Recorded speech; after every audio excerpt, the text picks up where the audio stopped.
Gates of Imagination presents The Color Out of Space by H.P. Lovecraft, read by Josh Greenwood. West of Arkham, the hills rise wild, and there are valleys with deep woods that no axe has ever cut. There are dark, narrow glens where the trees slope fantastically, and where thin brooklets trickle without ever having caught the glint of sunlight. On the gentler slopes there are farms, ancient and rocky, with squat, moss-coated cottages brooding eternally over old New England secrets in the lee of great ledges. But these are all vacant now, the wide chimneys crumbling and the shingled sides bulging perilously beneath low gambrel roofs. The old folk have gone away, and foreigners do not like to live there. French Canadians have tried it, Italians have tried it, and the Poles have come and departed. It is not because of anything that can be seen or heard or handled, but because of something that is imagined. The place is not good for the imagination, and does not bring restful dreams at night. It must be this which keeps the foreigners away, for old Ami Pierce has never told them of anything he recalls from the strange days. Ami, whose head has been a little queer for years, is the only one who still remains, or who ever talks of the strange days. And he dares to do this because his house is so near the open fields and the traveled roads around Arkham. There was once a road over the hills and through the valleys that ran straight where the blasted heath is now, but people ceased to use it, and a new road was laid curving far toward the south. Traces of the old one can still be found amidst the weeds of a returning wilderness, and some of them will doubtless linger, even when half the hollows are flooded for the new reservoir. Then the dark woods will be cut down, and the blasted heath will slumber far below blue waters, whose surface will mirror the sky and ripple in the sun.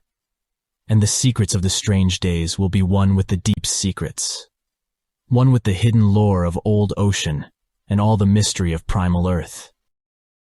When I went into the hills and vales to survey for the new reservoir, they told me the place was evil.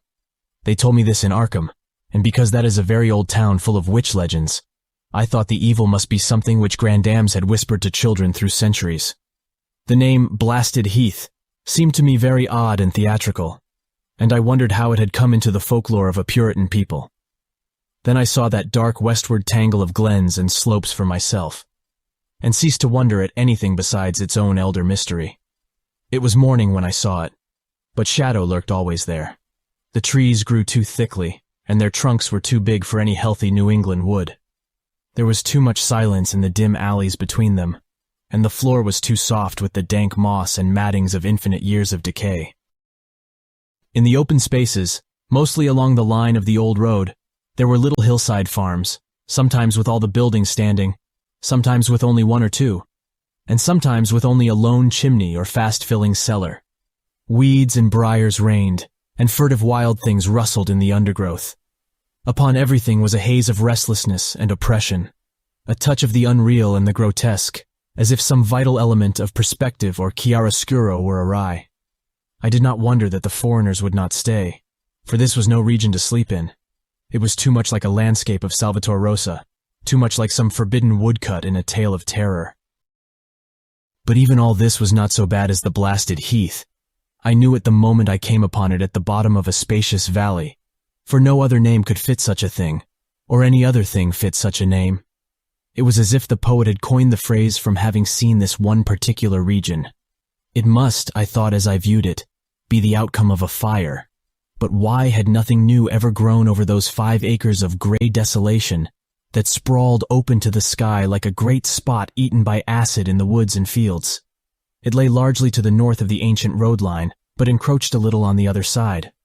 I felt an odd reluctance about approaching, and did so at last only because my business took me through and past it. There was no vegetation of any kind on that broad expanse, but only a fine gray dust or ash which no wind seemed ever to blow about. The trees near it were sickly and stunted, and many dead trunks stood or lay rotting at the rim. As I walked hurriedly by, I saw the tumbled bricks and stones of an old chimney and cellar on my right, and the yawning black maw of an abandoned well whose stagnant vapors played strange tricks with the hues of the sunlight. Even the long, dark woodland climb beyond seemed welcome in contrast, and I marveled no more at the frightened whispers of Arkham people. There had been no house or ruin near. Even in the old days the place must have been lonely and remote. And at twilight, dreading to repass that ominous spot, I walked circuitously back to the town by the curving road on the south. I vaguely wished some clouds would gather, for an odd timidity about the deep skyey voids above had crept into my soul. In the evening, I asked old people in Arkham about the blasted heath, and what was meant by that phrase, "strange days," which so many evasively muttered. I could not, however, get any good answers, except that all the mystery was much more recent than I had dreamed. It was not a matter of old legendary at all, but something within the lifetime of those who spoke. It had happened in the 80s, and a family had disappeared or was killed. Speakers would not be exact, and because they all told me to pay no attention to old Ami Pierce's crazy tales, I sought him out the next morning, having heard that he lived alone in the ancient tottering cottage where the trees first begin to get very thick. It was a fearsomely archaic place, and had begun to exude the faint miasmal odor which clings about houses that have stood too long. Only with persistent knocking could I rouse the aged man, and when he shuffled timidly to the door, I could tell he was not glad to see me. He was not so feeble as I had expected, but his eyes drooped in a curious way, and his unkempt clothing and white beard made him seem very worn and dismal. Not knowing just how he could best be launched on his tales, I feigned a matter of business, told him of my surveying, and asked vague questions about the district. He was far brighter and more educated than I had been led to think, and before I knew it had grasped quite as much of the subject as any man I had talked with in Arkham. He was not like other rustics I had known in the sections where reservoirs were to be. From him, there were no protests at the miles of old wood and farmland to be blotted out, though perhaps there would have been had not his home lain outside the bounds of the future lake. Relief was all that he showed. Relief at the doom of the dark ancient valleys through which he had roamed all his life. They were better underwater now, better underwater since the strange days. And with this opening his husky voice sank low, while his body leaned forward and his right forefinger began to point shakily and impressively. It was then that I heard the story, and as the rambling voice scraped and whispered on, I shivered again and again, despite the summer day.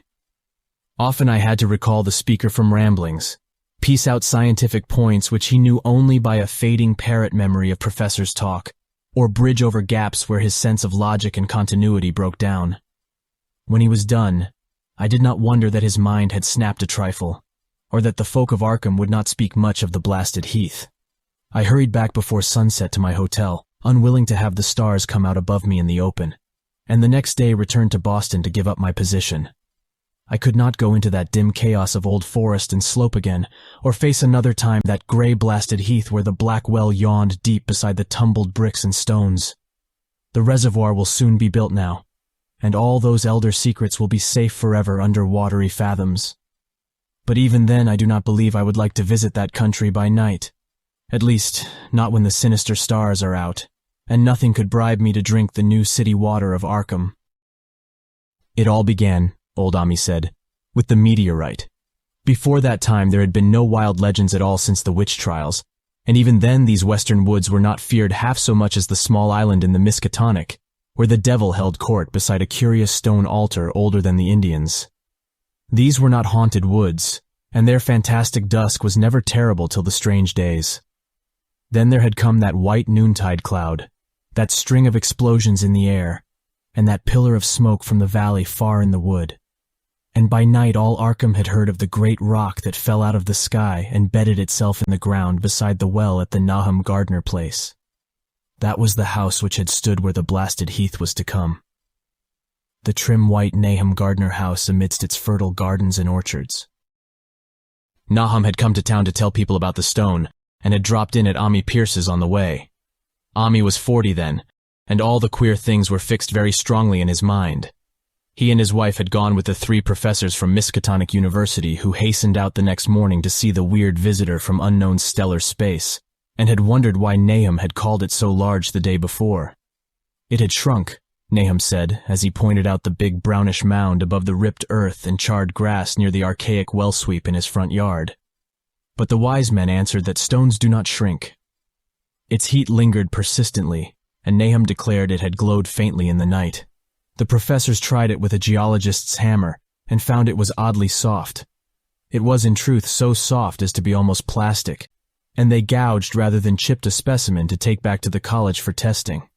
They took it in an old pail borrowed from Nahum's kitchen, for even the small piece refused to grow cool.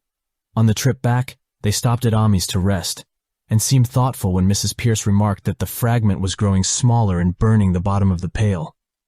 Truly it was not large, but perhaps they had taken less than they thought. The day after that, all this was in June of '82, the professors had trooped out again in a great excitement. As they passed Ami's, they told him what queer things the specimen had done, and how it had faded wholly away when they put it in a glass beaker. The beaker had gone too, and the wise men talked of the strange stone's affinity for silicon. It had acted quite unbelievably in that well-ordered laboratory, doing nothing at all and showing no occluded gases when heated on charcoal, being wholly negative in the borax bead, and soon proving itself absolutely non-volatile at any producible temperature, including that of the oxyhydrogen blowpipe. On an anvil it appeared highly malleable, and in the dark its luminosity was very marked. Stubbornly refusing to grow cool, it soon had the college in a state of real excitement, and when upon heating before the spectroscope, it displayed shining bands unlike any known colors of the normal spectrum. There was much breathless talk of new elements, bizarre optical properties, and other things which puzzled men of science are wont to say when faced by the unknown. Hot as it was, they tested it in a crucible with all the proper reagents. Water did nothing. Hydrochloric acid was the same. Nitric acid, and even aqua regia, merely hissed and spattered against its torrid invulnerability. Ami had difficulty in recalling all these things, but recognized some solvents as I mentioned them in the usual order of use. There were ammonia and caustic soda, alcohol and ether, nauseous carbon disulfide, and a dozen others. But although the weight grew steadily less as time passed, and the fragment seemed to be slightly cooling, there was no change in the solvents to show that they had attacked the substance at all. It was a metal, though, beyond a doubt. It was magnetic, for one thing, and after its immersion in the acid solvents there seemed to be faint traces of the Wittgenstein figures found on meteoric iron.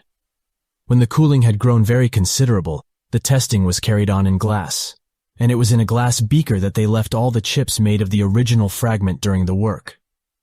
The next morning, both chips and beaker were gone without trace, and only a charred spot marked the place on the wooden shelf where they had been. All this the professors told Ami as they paused at his door, and once more he went with them to see the stony messenger from the stars, though this time his wife did not accompany him. It had now most certainly shrunk, and even the sober professors could not doubt the truth of what they saw. All around the dwindling brown lump near the well was a vacant space, except where the earth had caved in. And whereas it had been a good 7 feet across the day before, it was now scarcely 5. It was still hot, and the sages studied its surface curiously as they detached another and larger piece with hammer and chisel. They gouged deeply this time, and as they pried away the smaller mass, they saw that the core of the thing was not quite homogeneous. They had uncovered what seemed to be the side of a large colored globule embedded in the substance. The color, which resembled some of the bands in the meteor's strange spectrum, was almost impossible to describe, and it was only by analogy that they called it color at all. Its texture was glossy, and upon tapping it appeared to promise both brittleness and hollowness. One of the professors gave it a smart blow with a hammer, and it burst with a nervous little pop. Nothing was emitted, and all trace of the thing vanished with the puncturing. It left behind a hollow spherical space about 3 inches across, and all thought it probable that others would be discovered as the enclosing substance wasted away. Conjecture was vain, so after a futile attempt to find additional globules by drilling, the seekers left again with their new specimen, which proved, however, as baffling in the laboratory as its predecessor had been. Aside from being almost plastic, having heat, magnetism, and slight luminosity, cooling slightly in powerful acids, possessing an unknown spectrum, wasting away in air, and attacking silicon compounds with mutual destruction. As a result, it presented no identifying features whatsoever, and at the end of the tests, the college scientists were forced to own that they could not place it. It was nothing of this earth, but a piece of the great outside, and as such dowered with outside properties, and obedient to outside laws. That night there was a thunderstorm, and when the professors went out to Nahum's the next day, they met with a bitter disappointment. The stone, magnetic as it had been, must have had some peculiar electrical property, for it had drawn the lightning, as Nahum said, with a singular persistence. 6 times within an hour, the farmer saw the lightning strike the furrow in the front yard, and when the storm was over, nothing remained but a ragged pit by the ancient well sweep, half choked with caved-in earth. Digging had borne no fruit, and the scientists verified the fact of the utter vanishment. The failure was total, so that nothing was left to do but go back to the laboratory and test again the disappearing fragment left carefully cased in lead. That fragment lasted a week, at the end of which nothing of value had been learned of it. When it had gone, no residue was left behind, and in time the professors felt scarcely sure they had indeed seen with waking eyes that cryptic vestige of the fathomless gulfs outside, that lone, weird message from other universes and other realms of matter, force, and entity. As was natural, the Arkham papers made much of the incident with its collegiate sponsoring and sent reporters to talk with Nahum Gardner and his family. At least one Boston daily also sent a scribe, and Nahum quickly became a kind of local celebrity. He was a lean, genial person of about 50, living with his wife and 3 sons on the pleasant farmstead in the valley. He and Ami exchanged visits frequently, as did their wives, and Ami had nothing but praise for him after all these years. He seemed slightly proud of the notice his place had attracted, and talked often of the meteorite in the succeeding weeks. That July and August were hot, and Nahum worked hard at his haying in the 10-acre pasture across Chapman's Brook, his rattling wain wearing deep ruts in the shadowy lanes between. The labor tired him more than it had in other years, and he felt that age was beginning to tell on him. Then fell the time of fruit and harvest. The pears and apples slowly ripened, and Nahum vowed that his orchards were prospering as never before. The fruit was growing to phenomenal size and unwanted gloss, and in such abundance that extra barrels were ordered to handle the future crop. But with the ripening came sore disappointment, for of all that gorgeous array of specious lusciousness, not one single jot was fit to eat. Into the fine flavor of the pears and apples had crept a stealthy bitterness and sickishness, so that even the smallest of bites induced a lasting disgust. It was the same with the melons and tomatoes, and Nahum sadly saw that his entire crop was lost. Quick to connect events, he declared that the meteorite had poisoned the soil, and thanked heaven that most of the other crops were in the upland lot along the road. Winter came early and was very cold. Ami saw Nahum less often than usual, and observed that he had begun to look worried. The rest of his family, too, seemed to have grown taciturn, and were far from steady in their church-going or their attendance at the various social events of the countryside. For this reserve or melancholy, no cause could be found, though all the household confessed now and then to poorer health and a feeling of vague disquiet. Nahum himself gave the most definite statement of anyone when he said he was disturbed about certain footprints in the snow. They were the usual winter prints of red squirrels, white rabbits, and foxes, but the brooding farmer professed to see something not quite right about their nature and arrangement. He was never specific, but appeared to think that they were not as characteristic of the anatomy and habits of squirrels and rabbits and foxes as they ought to be. Ami listened without interest to this talk, until one night when he drove past Nahum's house in his sleigh on the way back from Clark's Corners. There had been a moon, and a rabbit had run across the road, and the leaps of that rabbit were longer than either Ami or his horse liked. The latter, indeed, had almost run away when brought up by a firm rein. Thereafter, Ami gave Nahum's tales more respect, and wondered why the Gardner dogs seemed so cowed and quivering every morning. They had, it developed, nearly lost the spirit to bark. In February, the McGregor boys from Meadow Hill were out shooting woodchucks, and not far from the Gardner place bagged a very peculiar specimen. The proportions of its body seemed slightly altered in a queer way impossible to describe, while its face had taken on an expression which no one ever saw in a woodchuck before. The boys were genuinely frightened, and threw the thing away at once, so that only their grotesque tales of it ever reached the people of the countryside. But the shying of the horses near Nahum's house had now become an acknowledged thing, and all the basis for a cycle of whispered legend was fast taking form. People vowed that the snow melted faster around Nahum's than it did anywhere else, and early in March there was an odd discussion in Potter's General Store at Clark's Corners. Stephen Rice had driven past Gardner's in the morning, and had noticed the skunk cabbages coming up through the mud by the woods across the road. Never were things of such size seen before, and they held strange colors that could not be put into any words. Their shapes were monstrous, and the horse had snorted at an odor which struck Stephen as wholly unprecedented. That afternoon, several persons drove past to see the abnormal growth, and all agreed that plants of that kind ought never to sprout in a healthy world. The bad fruit of the fall before was freely mentioned, and it went from mouth to mouth that there was poison in Nahum's ground. Of course it was the meteorite, and remembering how strange the men from the college had found that stone to be, several farmers spoke about the matter to them. One day they paid Nahum a visit, but having no love of wild tales and folklore were very conservative in what they inferred. The plants were certainly odd, but all skunk cabbages are more or less odd in shape and odor and hue. Perhaps some mineral element from the stone had entered the soil, but it would soon be washed away. And as for the footprints and frightened horses, of course this was mere country talk, which such a phenomenon as the aerolite would be certain to start. There was really nothing for serious men to do in cases of wild gossip, for superstitious rustics will say and believe anything. And so all through the strange days the professors stayed away in contempt. Only one of them, when given 2 files of dust for analysis in a police job over a year and a half later, recalled that the queer color of that skunk cabbage had been very like one of the anomalous bands of light shown by the meteor fragment in the college spectroscope, and like the brittle globule found embedded in the stone from the abyss. The samples in this analysis case gave the same odd bands at first, though later they lost the property.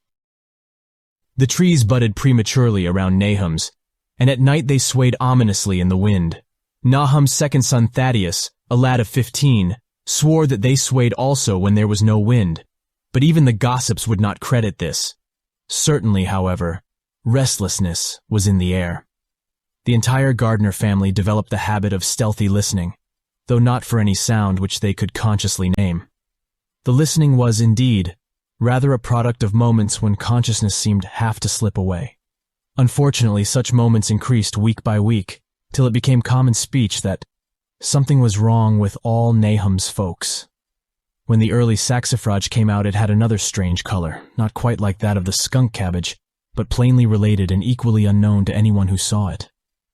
Nahum took some blossoms to Arkham and showed them to the editor of the Gazette, but that dignitary did no more than write a humorous article about them, in which the dark fears of rustics were held up to polite ridicule. It was a mistake of Nahum's to tell a stolid city man about the way the great, overgrown mourning cloak butterflies behaved in connection with these saxifrages. April brought a kind of madness to the country folk, and began that disuse of the road past Nahum's, which led to its ultimate abandonment. It was the vegetation. All the orchard trees blossomed forth in strange colors, and through the stony soil of the yard and adjacent pasturage there sprang up a bizarre growth which only a botanist could connect with the proper flora of the region. No sane, wholesome colors were anywhere to be seen except in the green grass and leafage, but everywhere those hectic and prismatic variants of some diseased underlying primary tone, without a place among the known tints of earth. The Dutchman's breeches became a thing of sinister menace, and the bloodroots grew insolent in their chromatic perversion. Ami and the gardeners thought that most of the colors had a sort of haunting familiarity, and decided that they reminded one of the brittle globule in the meteor. Nahum plowed and sowed the 10-acre pasture and the upland lot, but did nothing with the land around the house. He knew it would be of no use, and hoped that the summer's strange growths would draw all the poison from the soil. He was prepared for almost anything now, and had grown used to the sense of something near him waiting to be heard. The shunning of his house by neighbors told on him, of course, but it told on his wife more. The boys were better off being at school each day, but they could not help being frightened by the gossip. Thaddeus, an especially sensitive youth, suffered the most. In May, the insects came, and Nahum's place became a nightmare of buzzing and crawling. Most of the creatures seemed not quite usual in their aspects and motions, and their nocturnal habits contradicted all former experience. The gardeners took to watching at night, watching in all directions at random for something. They could not tell what. It was then that they all owned that Thaddeus had been right about the trees. Mrs. Gardner was the next to see it from the window as she watched the swollen boughs of a maple against a moonlit sky. The boughs surely moved, and there was no wind. It must be the sap. Strangeness had come into everything growing now. Yet it was none of Nahum's family at all who made the next discovery. Familiarity had dulled them, and what they could not see was glimpsed by a timid windmill salesman from Bolton, who drove by one night in ignorance of the country legends. What he told in Arkham was given a short paragraph in the Gazette, and it was there that all the farmers, Nahum included, saw it first. The night had been dark and the buggy lamps faint, but around a farm in the valley which everyone knew from the account must be Nahum's, the darkness had been less thick. A dim though distinct luminosity seemed to inhere in all the vegetation, grass, leaves, and blossoms alike, while at one moment a detached piece of the phosphorescence appeared to stir furtively in the yard near the barn. The grass had so far seemed untouched, and the cows were freely pastured in the lot near the house. But toward the end of May the milk began to be bad. Then Nahum had the cows driven to the uplands, after which the trouble ceased. Not long after this, the change in grass and leaves became apparent to the eye. All the verdure was going gray, and was developing a highly singular quality of brittleness. Ami was now the only person who ever visited the place, and his visits were becoming fewer and fewer. When school closed, the gardeners were virtually cut off from the world, and sometimes let Ami do their errands in town. They were failing curiously both physically and mentally, and no one was surprised when the news of Mrs. Gardner's madness stole around. It happened in June, about the anniversary of the meteor's fall, and the poor woman screamed about things in the air which she could not describe. In her raving there was not a single specific noun, but only verbs and pronouns. Things moved and changed and fluttered, and ears tingled to impulses which were not wholly sounds. Something was taken away. She was being drained of something. Something was fastening itself on her that ought not to be. Someone must make it keep off. Nothing was ever still in the night. The walls and windows shifted. Nahum did not send her to the county asylum, but let her wander about the house as long as she was harmless to herself and others. Even when her expression changed, he did nothing. But when the boys grew afraid of her, and Thaddeus nearly fainted at the way she made faces at him, he decided to keep her locked in the attic. By July, she had ceased to speak and crawled on all fours, and before that month was over, Nahum got the mad notion that she was slightly luminous in the dark, as he now clearly saw was the case with the nearby vegetation. It was a little before this that the horses had stampeded. Something had aroused them in the night, and their neighing and kicking in their stalls had been terrible. There seemed virtually nothing to do to calm them, and when Nahum opened the stable door, they all bolted out like frightened woodland deer. It took a week to track all four, and when found they were seen to be quite useless and unmanageable. Something had snapped in their brains, and each one had to be shot for its own good. Nahum borrowed a horse from Ami for his haying, but found it would not approach the barn. It shied, balked, and whinnied, and in the end he could do nothing but drive it into the yard while the men used their own strength to get the heavy wagon near enough the hayloft for convenient pitching. And all the while the vegetation was turning gray and brittle. Even the flowers whose hues had been so strange were graying now, and the fruit was coming out gray and dwarfed and tasteless. The asters and goldenrod bloomed gray and distorted, and the roses and zinnias and hollyhocks in the front yard were such blasphemous-looking things that Nahum's oldest boy Zenas cut them down. The strangely puffed insects died about that time, even the bees that had left their hives and taken to the woods. By September, all the vegetation was fast crumbling to a grayish powder, and Nahum feared that the trees would die before the poison was out of the soil. His wife now had spells of terrific screaming, and he and the boys were in a constant state of nervous tension. They shunned people now, and when school opened the boys did not go. But it was Ami, on one of his rare visits, who first realized that the well water was no longer good. It had an evil taste that was not exactly fetid nor exactly salty, and Ami advised his friend to dig another well on higher ground to use till the soil was good again. Nahum, however, ignored the warning, for he had by that time become callous to strange and unpleasant things. He and the boys continued to use the tainted supply, drinking it as listlessly and mechanically as they ate their meager and ill-cooked meals and did their thankless and monotonous chores through the aimless days. There was something of stolid resignation about them all, as if they walked half in another world between lines of nameless guards to a certain and familiar doom. Thaddeus went mad in September after a visit to the well. He had gone with a pail and had come back empty-handed, shrieking and waving his arms, and sometimes lapsing into an inane titter or a whisper about the moving colors down there. 2 in one family was pretty bad, but Nahum was very brave about it. He let the boy run about for a week until he began stumbling and hurting himself, and then he shut him in an attic room across the hall from his mother's. The way they screamed at each other from behind their locked doors was very terrible, especially to little Merwin, who fancied they talked in some terrible language that was not of earth. Merwin was getting frightfully imaginative, and his restlessness was worse after the shutting away of the brother who had been his greatest playmate. Almost at the same time, the mortality among the livestock commenced. Poultry turned grayish and died very quickly, their meat being found dry and noisome upon cutting. Hogs grew inordinately fat, then suddenly began to undergo loathsome changes which no one could explain. Their meat was, of course, useless, and Nahum was at his wit's end. No rural veterinary would approach his place, and the city veterinary from Arkham was openly baffled. The swine began growing gray and brittle and falling to pieces before they died, and their eyes and muzzles developed singular alterations. It was very inexplicable, for they had never been fed from the tainted vegetation. Then something struck the cows. Certain areas, or sometimes the whole body, would be uncannily shriveled or compressed, and atrocious collapses or disintegrations were common. In the last stages, and death was always the result, there would be a graying and turning brittle like that which beset the hogs. There could be no question of poison, for all the cases occurred in a locked and undisturbed barn. No bites of prowling things could have brought the virus, for what live beast of earth can pass through solid obstacles? It must be only natural disease. Yet what disease could wreak such results was beyond any mind's guessing. When the harvest came, there was not an animal surviving on the place, for the stock and poultry were dead, and the dogs had run away. These dogs, 3 in number, had all vanished one night, and were never heard of again. The 5 cats had left some time before, but their going was scarcely noticed, since there now seemed to be no mice, and only Mrs. Gardner had made pets of the graceful felines. On the 19th of October, Nahum staggered into Ami's house with hideous news.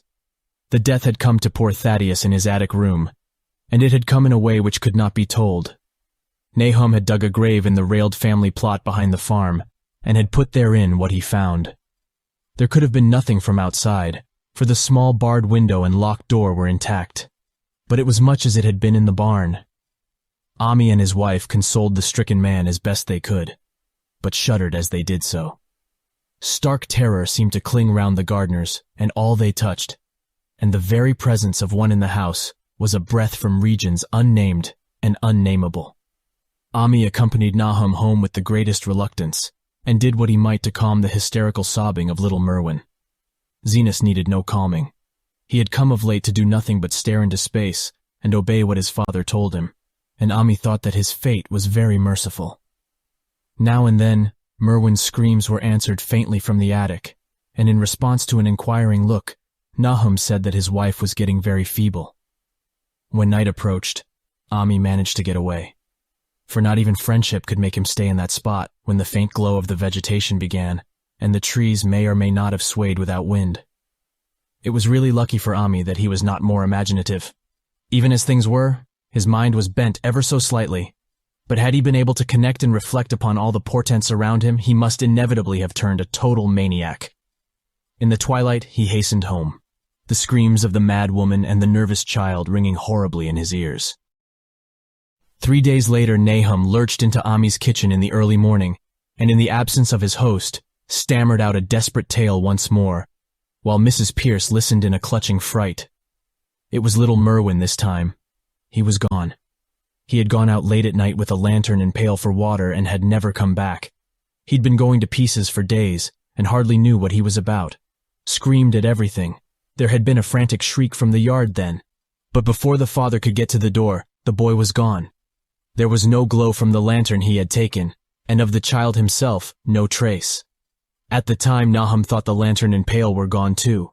But when dawn came, and the man had plodded back from his all-night search of the woods and fields, he had found some very curious things near the well. There was a crushed and apparently somewhat melted mass of iron, which had certainly been the lantern, while a bent bale and twisted iron hoops beside it, both half-fused, seemed to hint at the remnants of the pail. That was all. Nahum was past imagining. Mrs. Pierce was blank, and Ami, when he had reached home and heard the tale, could give no guess. Merwin was gone, and there would be no use in telling the people around, who shunned all gardeners now. No use, either, in telling the city people at Arkham, who laughed at everything. Thad was gone, and now Merwin was gone. Something was creeping and waiting to be seen and felt and heard. Nahum would go soon, and he wanted Ami to look after his wife and Zenas if they survived him. It must all be a judgment of some sort, though he could not fancy what for, since he had always walked uprightly in the Lord's ways so far as he knew. For over 2 weeks Ami saw nothing of Nahum, and then, worried about what might have happened, he overcame his fears and paid the gardener place a visit. There was no smoke from the great chimney, and for a moment the visitor was apprehensive of the worst. The aspect of the whole farm was shocking. Grayish withered grass and leaves on the ground, vines falling in brittle wreckage from archaic walls and gables, and great bare trees clawing up at the gray November sky with a studied malevolence which Ami could not but feel had come from some subtle change in the tilt of the branches. But Nahum was alive, after all. He was weak and lying on a couch in the low-ceiled kitchen, but perfectly conscious and able to give simple orders to Zenas. The room was deadly cold, and as Ami visibly shivered, the host shouted huskily to Zenas for more wood. Wood, indeed, was sorely needed, since the cavernous fireplace was unlit and empty, with a cloud of soot blowing about in the chill wind that came down the chimney. Presently Nahum asked him if the extra wood had made him any more comfortable, and then Ami saw what had happened. The stoutest cord had broken at last, and the hapless farmer's mind was proof against more sorrow. Questioning tactfully, Ami could get no clear data at all about the missing Zenas. "In the well, he lives in the well," was all that the clouded father would say. Then there flashed across the visitor's mind a sudden thought of the mad wife, and he changed his line of inquiry. "Nabby! Why, here she is!" was the surprised response of poor Nahum, and Ami soon saw that he must search for himself.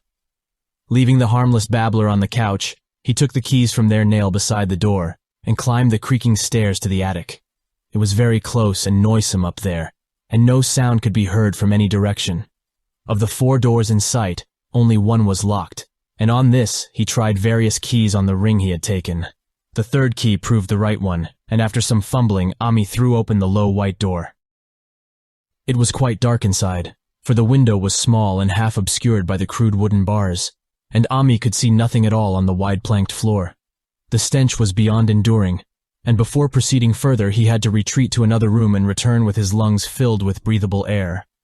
When he did enter, he saw something dark in the corner, and upon seeing it more clearly he screamed outright. While he screamed, he thought a momentary cloud eclipsed the window, and a second later he felt himself brushed as if by some hateful current of vapor. Strange colors danced before his eyes, and had not a present horror numbed him, he would have thought of the globule in the meteor that the geologist's hammer had shattered, and of the morbid vegetation that had sprouted in the spring. As it was, he thought only of the blasphemous monstrosity which confronted him, and which all too clearly had shared the nameless fate of young Thaddeus and the livestock. But the terrible thing about this horror was that it very slowly and perceptibly moved, as it continued to crumble. Ami would give me no added particulars to this scene, but the shape in the corner does not reappear in his tale as a moving object.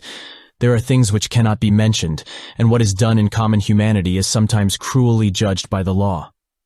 I gathered that no moving thing was left in that attic room, and that to leave anything capable of motion, there would have been a deed so monstrous as to damn any accountable being to eternal torment. Anyone but a stolid farmer would have fainted or gone mad. But Ami walked conscious through that low doorway and locked the accursed secret behind him. There would be Nahum to deal with now. He must be fed and tended, and removed to some place where he could be cared for. Commencing his descent of the dark stairs, Ami heard a thud below him. He even thought a scream had been suddenly choked off, and recalled nervously the clammy vapor which had brushed by him in that frightful room above. What presence had his cry and entry started up? Halted by some vague fear, he heard still further sounds below. Indubitably there was a sort of heavy dragging and a most detestably sticky noise as of some fiendish and unclean species of suction. With an associative sense goaded to feverish heights, he thought unaccountably of what he had seen upstairs. Good God, what eldritch dream world was this into which he had blundered? He dared move neither backward nor forward, but stood there trembling at the black curve of the boxed-in staircase. Every trifle of the scene burned itself into his brain. The sounds, the sense of dread expectancy, the darkness, the steepness of the narrow steps, and merciful heaven. The faint but unmistakable luminosity of all the woodwork in sight. Steps, sides, exposed laths, and beams alike. Then there burst forth a frantic whinny from Ami's horse outside, followed at once by a clatter which told of a frenzied runaway. In another moment, horse and buggy had gone beyond earshot, leaving the frightened man on the dark stairs to guess what had sent them. But that was not all. There had been another sound out there. A sort of liquid splash water. It must have been the well. He had left Hero untied near it, and a buggy wheel must have brushed the coping and knocked in a stone. And still, the pale phosphorescence glowed in that detestably ancient woodwork. God, how old the house was. Most of it built before 1670, and the gambrel roof not later than 1730. A feeble scratching on the floor downstairs now sounded distinctly, and Ami's grip tightened on a heavy stick he had picked up in the attic for some purpose. Slowly nerving himself, he finished his descent and walked boldly toward the kitchen. But he did not complete the walk, because what he sought was no longer there. It had come to meet him, and it was still alive after a fashion. Whether it had crawled, or whether it had been dragged by any external force, Ami could not say, but the death had been at it. Everything had happened in the last half hour, but collapse, graying, and disintegration were already far advanced. There was a horrible brittleness, and dry fragments were scaling off. Ami could not touch it, but looked horrifiedly into the distorted parody that had been a face. "What was it, Nahum? What was it?" he whispered, and the cleft, bulging lips were just able to crackle out a final answer. "Nothing, nothing. The color. It burns, cold and wet, but it burns. It lived in the well. I seen it, a kind of smoke, just like the flowers last spring. The well shone at night. Thad and Murney and Zenas. Everything alive. Sucking the life out of everything. In that stone. It must have come in that stone. Bzend the whole place. Don't know what it wants. That round thing them men from the college dug out in the stone. They smashed it. It was that same color. Just the same, like the flowers and plants. Must have been more of 'em. Seeds. Seeds. They growed. I seen it the first time this week. Must have got strong on Zenas. He was a big boy, full of life. It beats down your mind and then gets you. Burns you up. In the well water. You was right about that. Evil water. Zenas never come back from the well. Can't get away. Draws you. You know summat's comin'. But 'tain't no use. I seen it time and again St. Zenas was took. Where's Nabby Ami? My head's no good. Don't know how long Sancti fed her. It'll get her ef we ain't keerful. Just a color. Her face is getting to have that color sometimes towards night, and it burns and sucks.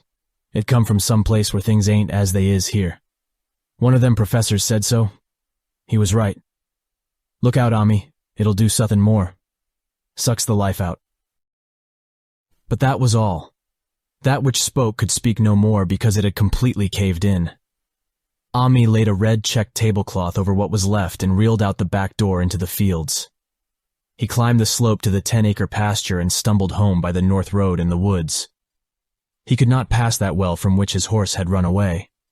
He had looked at it through the window and had seen that no stone was missing from the rim. Then the lurching buggy had not dislodged anything after all. The splash had been something else, something which went into the well after it had done with poor Nahum. When Ami reached his house, the horse and buggy had arrived before him and thrown his wife into fits of anxiety. Reassuring her without explanations, he set out at once for Arkham and notified the authorities that the Gardner family was no more. He indulged in no details, but merely told of the deaths of Nahum and Nabby, that of Thaddeus being already known, and mentioned that the cause seemed to be the same strange ailment which had killed the livestock. He also stated that Merwin and Zenas had disappeared. There was considerable questioning at the police station, and in the end, Ami was compelled to take 3 officers to the Gardner farm, together with the coroner, the medical examiner, and the veterinary who had treated the diseased animals. He went much against his will, for the afternoon was advancing, and he feared the fall of night over that accursed place. But it was some comfort to have so many people with him. The 6 men drove out in a Democrat wagon, following Ami's buggy, and arrived at the pest-ridden farmhouse about 4 o'clock. Used as the officers were to gruesome experiences, not one remained unmoved at what was found in the attic and under the red-checked tablecloth on the floor below. The whole aspect of the farm with its gray desolation was terrible enough, but those 2 crumbling objects were beyond all bounds. No one could look long at them, and even the medical examiner admitted that there was very little to examine. Specimens could be analyzed, of course, so he busied himself in obtaining them, and here it develops that a very puzzling aftermath occurred at the college laboratory, where the 2 phials of dust were finally taken. Under the spectroscope, both samples gave off an unknown spectrum, in which many of the baffling bands were precisely like those which the strange meteor had yielded in the previous year. The property of emitting this spectrum vanished in a month, the dust thereafter consisting mainly of alkaline phosphates and carbonates. Ami would not have told the men about the well if he had thought they meant to do anything then and there.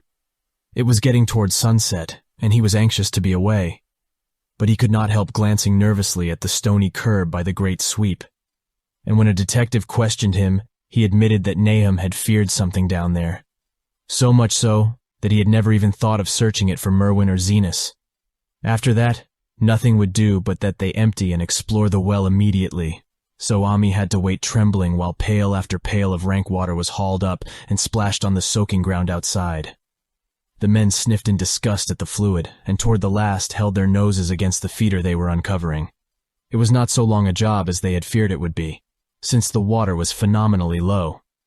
There is no need to speak too exactly of what they found. Merwin and Zenas were both there, in part, though the vestiges were mainly skeletal. There were also a small deer and a large dog in about the same state, and a number of bones of smaller animals. The ooze and slime at the bottom seemed inexplicably porous and bubbling, and a man who descended on handholds with a long pole found that he could sink the wooden shaft to any depth in the mud of the floor without meeting any solid obstruction. Twilight had now fallen, and lanterns were brought from the house. Then, when it was seen that nothing further could be gained from the well, everyone went indoors and conferred in the ancient sitting room, while the intermittent light of a spectral half-moon played wanly on the gray desolation outside.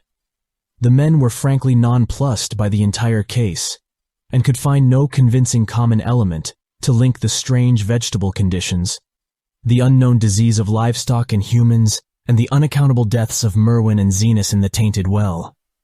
They had heard the common country talk, it is true, but could not believe that anything contrary to natural law had occurred.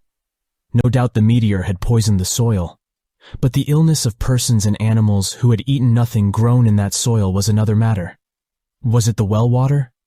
Very possibly. It might be a good idea to analyze it.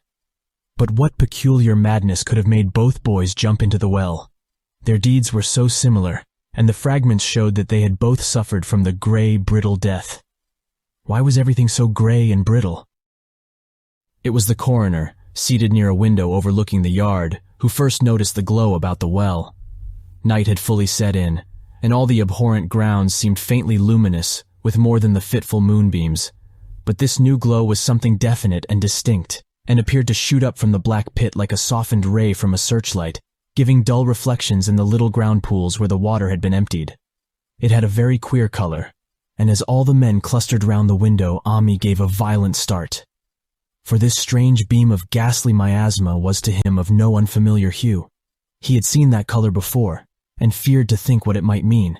He had seen it in the nasty, brittle globule in that aerolite 2 summers ago, had seen it in the crazy vegetation of the springtime, and had thought he had seen it for an instant that very morning, against the small barred window of that terrible attic room where nameless things had happened. It had flashed there a second, and a clammy and hateful current of vapor had brushed past him, and then poor Nahum had been taken by something of that color. He had said so at the last, said it was the globule in the plants. After that had come the runaway in the yard and the splash in the well, and now that well was belching forth to the night a pale, insidious beam of the same demoniac tint. It does credit to the alertness of Ami's mind that he puzzled even at that tense moment over a point which was essentially scientific. He could not but wonder at his gleaning of the same impression from a vapor glimpsed in the daytime, against a window opening on the morning sky, and from a nocturnal exhalation seen as a phosphorescent mist against the black and blasted landscape.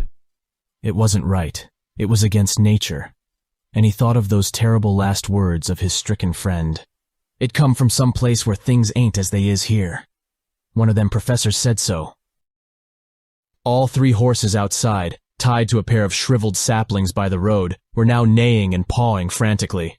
The wagon driver started for the door to do something, but Ami laid a shaky hand on his shoulder.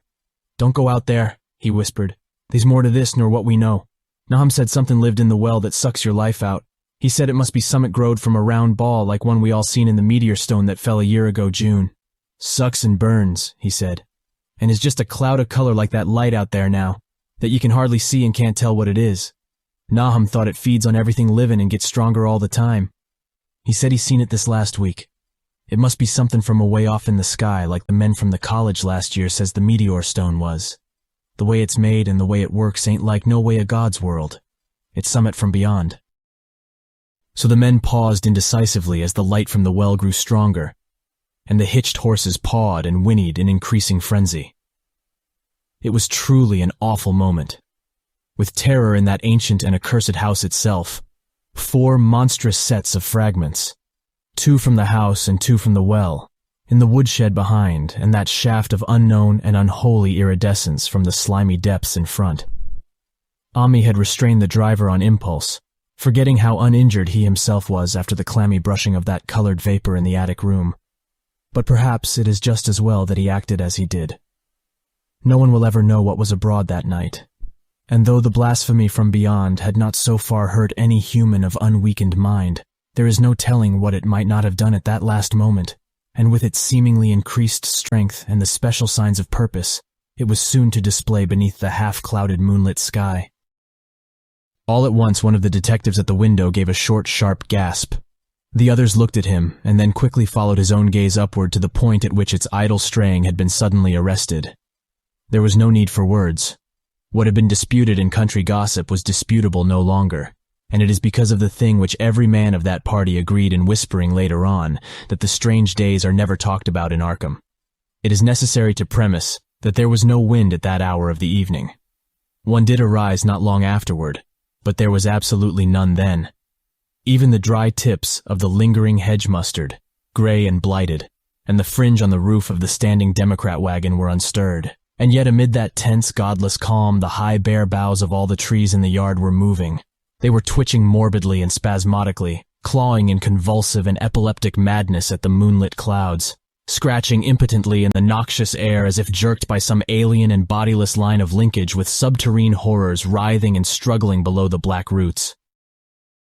Not a man breathed for several seconds. Then a cloud of darker depth passed over the moon, and the silhouette of clutching branches faded out momentarily.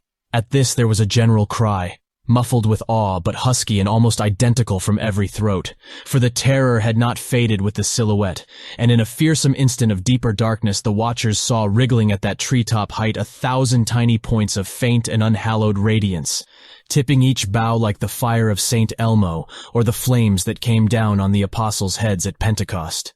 It was a monstrous constellation of unnatural light, like a glutted swarm of corpse-fed fireflies dancing hellish sarabands over an accursed marsh, and its color was that same nameless intrusion which Ami had come to recognize and dread. All the while the shaft of phosphorescence from the well was getting brighter and brighter, bringing to the minds of the huddled men a sense of doom and abnormality which far outraced any image their conscious minds could form. It was no longer shining out, it was pouring out, and as the shapeless stream of unplaceable color left the well, it seemed to flow directly into the sky. The veterinary shivered and walked to the front door to drop the heavy extra bar across it. Ami shook no less, and had to tug and point for lack of a controllable voice when he wished to draw notice to the growing luminosity of the trees. The neighing and stamping of the horses had become utterly frightful, but not a soul of that group in the old house would have ventured forth for any earthly reward. With the moments the shining of the trees increased, while their restless branches seemed to strain more and more toward verticality. The wood of the well sweep was shining now, and presently a policeman dumbly pointed to some wooden sheds and beehives near the stone wall on the west. They were commencing to shine too, though the tethered vehicles of the visitors seemed so far unaffected. Then there was a wild commotion and clopping in the road, and as Ami quenched the lamp for better seeing, they realized that the span of frantic grays had broke their sapling and run off with the Democrat wagon. The shock served to loosen several tongues, and embarrassed whispers were exchanged. "It spreads on everything organic that's been around here," muttered the medical examiner. No one replied, but the man who had been in the well gave a hint that his long pole must have stirred up something intangible. "It was awful," he added. "There was no bottom at all, just ooze and bubbles, and the feeling of something lurking under there." Ami's horse still pawed and screamed deafeningly in the road outside, and nearly drowned its owner's faint quaver as he mumbled his formless reflections. "It come from that stone. It growed down there. It got everything livin'. It fed itself on 'em, mind and body. Thad and Murney, Zenas and Nabby. Nahum was the last. They all drunk the water. It got strong on 'em. It come from beyond, where things ain't like they be here. Now it's going home." At this point, as the column of unknown color flared suddenly stronger and began to weave itself into fantastic suggestions of shape which each spectator later described differently, there came from poor tethered hero such a sound as no man before or since ever heard from a horse. Every person in that low-pitched sitting room stopped his ears, and Ami turned away from the window in horror and nausea. Words could not convey it. When Ami looked out again, the hapless beast lay huddled inert on the moonlit ground between the splintered shafts of the buggy. That was the last of Hero till they buried him next day. But the present was no time to mourn, for almost at this instant a detective silently called attention to something terrible in the very room with them. In the absence of the lamplight, it was clear that a faint phosphorescence had begun to pervade the entire apartment. It glowed on the broad planked floor and the fragment of rag carpet, and shimmered over the sashes of the small paned windows. It ran up and down the exposed corner posts, coruscated about the shelf and mantel, and infected the very doors and furniture. Each minute saw it strengthen, and at last it was very plain that healthy living things must leave that house. Ami showed them the back door and the path up through the fields to the 10-acre pasture. They walked and stumbled as in a dream, and did not dare look back till they were far away on the high ground. They were glad of the path, for they could not have gone the front way by that well. It was bad enough passing the glowing barn and sheds, and those shining orchard trees with their gnarled, fiendish contours, but thank heaven the branches did their worst twisting high up. The moon went under some very black clouds as they crossed the rustic bridge over Chapman's Brook, and it was blind groping from there to the open meadows.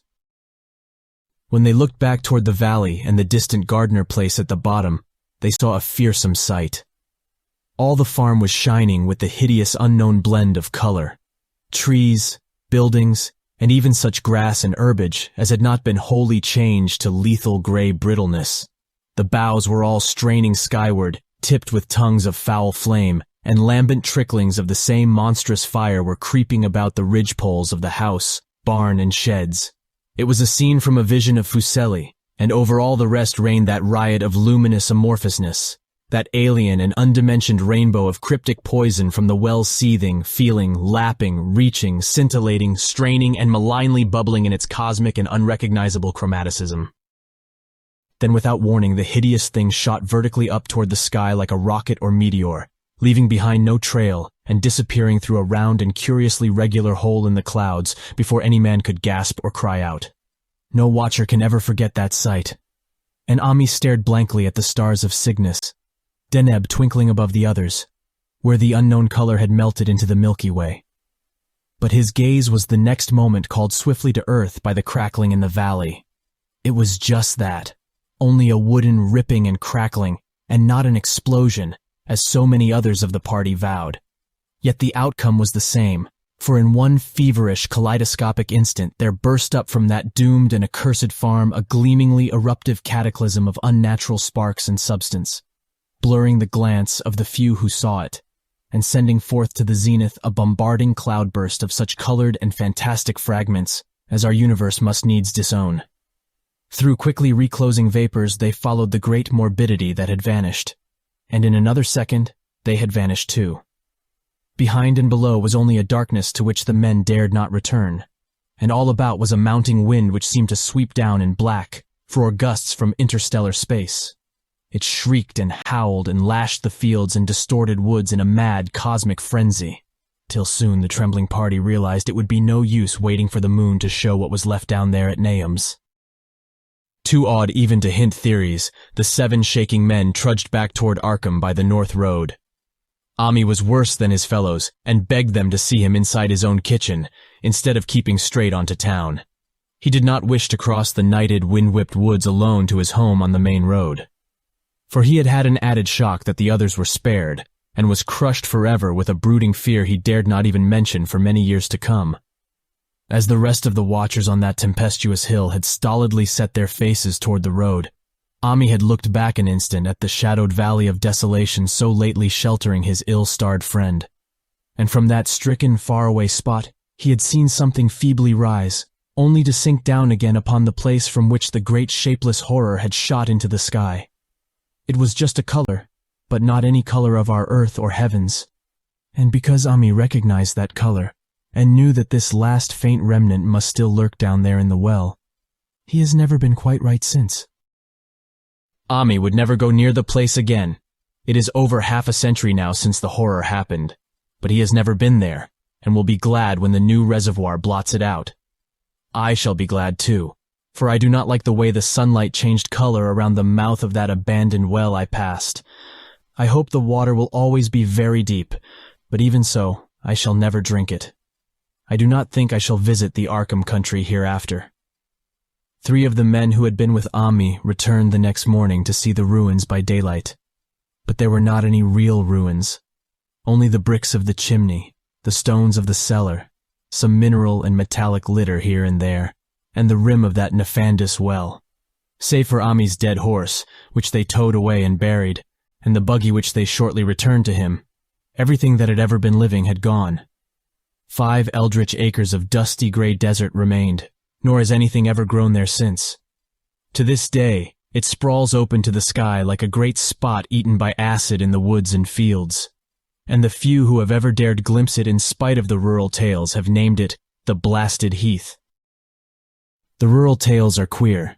They might be even queerer if city men and college chemists could be interested enough to analyze the water from that disused well, or the gray dust that no wind seems ever to disperse. Botanists, too, ought to study the stunted flora on the borders of that spot, for they might shed light on the country notion that the blight is spreading, little by little, perhaps an inch a year.